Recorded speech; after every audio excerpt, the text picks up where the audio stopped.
welcome to my Shell Nicole channel. Today I wanted to do a continuation of my marriage spotlight series that I had here on my channel. I got a lot of positive feedback about it, and I want to go ahead and do another episode, and this one is going to be entitled Ciara'S Prayer. So go ahead and stay tuned.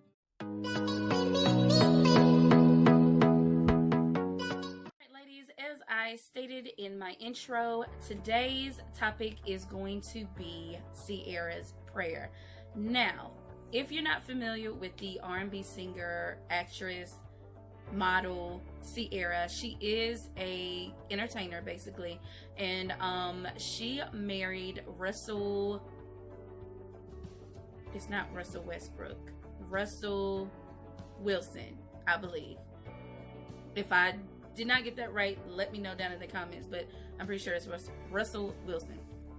So basically, it has exploded on social media how sweet he is, how very attentive he is to her. He always surprises her on social media, whether it's surprising her to go see or surprising her with his presence.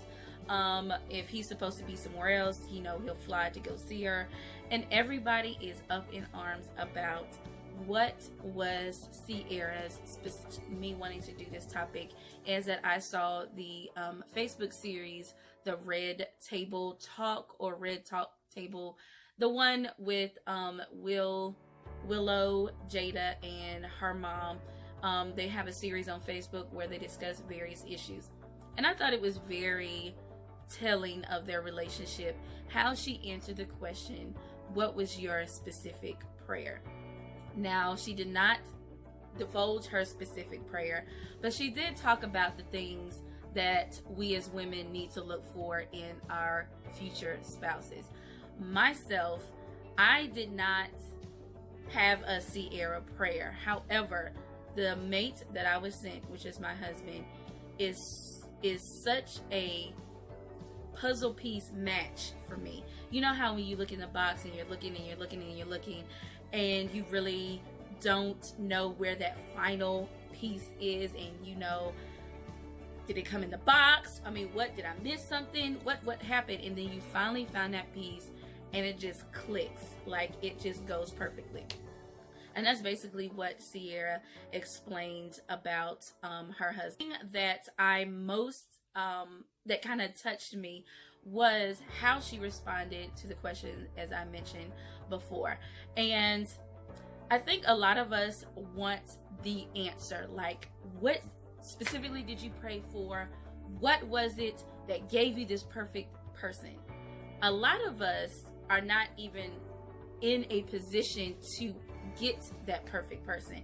And she brought up the fact that Ciara brought up the fact that she had the public breakup with Future, which she was engaged to, and how she thought that it was over, like she was just going to be a single mom, and it is what it is. And I can actually attest to that, because in my previous relationship, I was just like, you know what, I'm just gonna do me. I'm gonna do me and my daughter, and that's what I'm gonna do. I'm not gonna be out here trying to date this such and such and such and such. I'm just gonna focus on my daughter, and you know what, I'm gonna enjoy this single time, because when I do find someone, then I'm gonna have to devote my time to them. And I was not even looking for my husband, and he kind of just rolled on by. And I know people say love at first sight does not exist. It is a myth. Yes, it does, because when I first laid eyes on my husband, I knew that he was my perfect. He was my. We can pray all day long, but we need to find what are the things that we want. We can't just sit here and say, oh, I want someone like him, or I want someone like her. What specifically do you want? And put it out in the atmosphere. Speak it.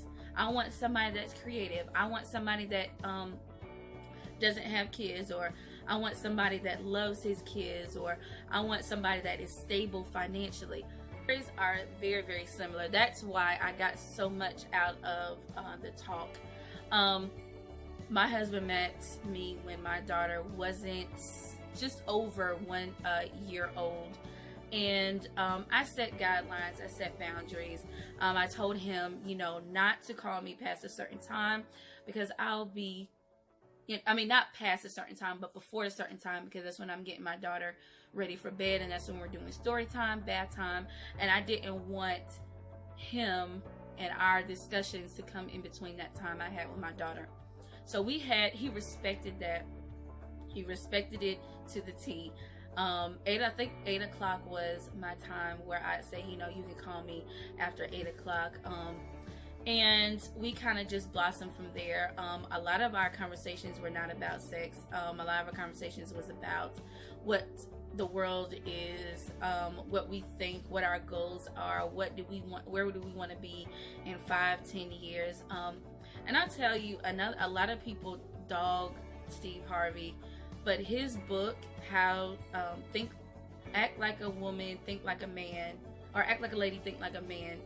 If you're able to get that book, you need to read it, because it really opens your eyes to how men, before you start that process, know what you want.